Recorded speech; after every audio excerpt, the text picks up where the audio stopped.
This is Hubble Telescope's famous photograph, Hubble Ultra Deep Field. There are nearly 10,000 galaxies, each containing as many as 100 billion planets in this image alone. But the question has always been, out of those billions of planets, how many could have life? Observing Earth's global biology on a massive planetary scale has given scientists the tools to answer important questions. Like, how can we use these models of our own planet to detect signs of life on other worlds? In short, the first thing that we're going to do is figure out how we'd find ourselves.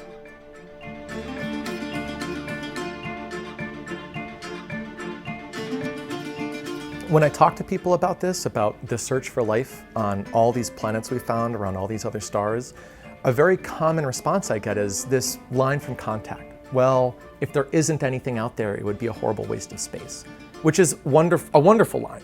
And especially was a wonderful line 20 years ago. But now we're beyond that. That's Dr. Sean Donegal-Goldman. He's one of NASA's many scientists heading up the search for life. I'm a research space scientist and astrobiologist at NASA Goddard Space Flight Center. What I do at NASA is I look for ways to look for life on other planets. 10 years ago, conversations about life in the universe were mainly limited to bar talk and philosophical conversations. But that's all changed. We can now apply the scientific method to the question of, are we alone?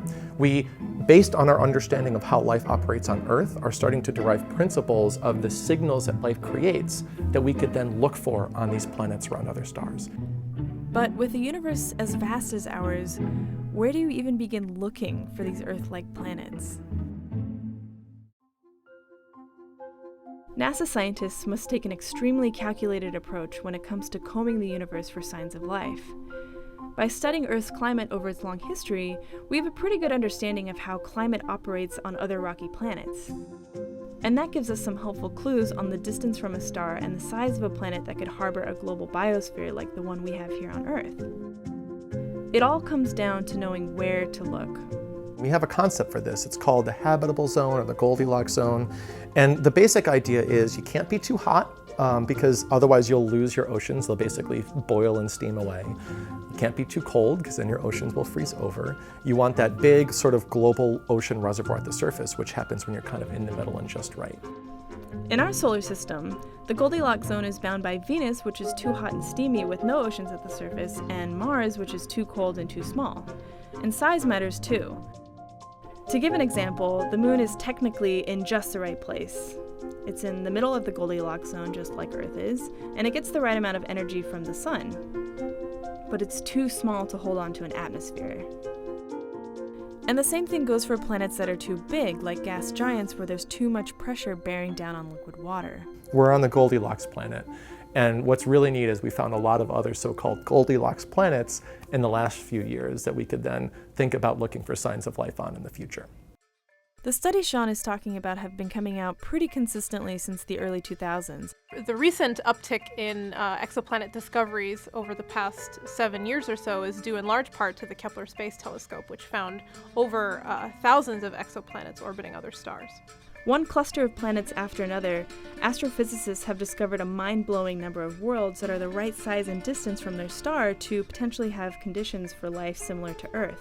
The most amazing thing that Earth has taught us is that life can really exist in very dramatic environments, from really hot environments in the middle of a desert to really cold environments with little light at the very bottom of our ocean.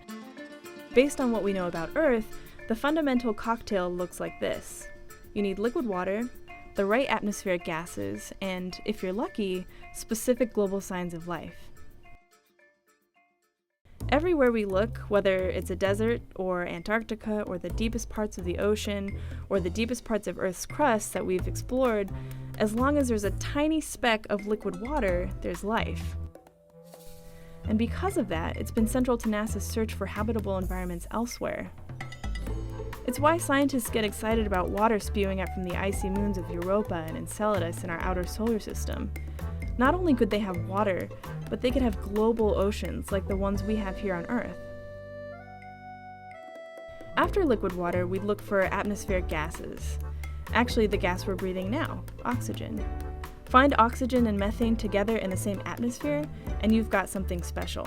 There are ways to build up oxygen or methane in the planetary atmosphere, but the only way you get them both in the same atmosphere at the same time is if you produce them both super rapidly. And the only way we know how to do that is through life. The next thing scientists could look for is pigment, the colors of life, like the chlorophyll found in plants on land and algae and phytoplankton in the ocean. Although there aren't currently any outer space missions in progress to retrieve this data, we could, in theory, be able to detect similar colors on a planet around another star in the future. But maybe one of the coolest things about this whole enterprise is how quickly we're learning. I firmly believe that one of two things is going to happen in the course of my scientific career.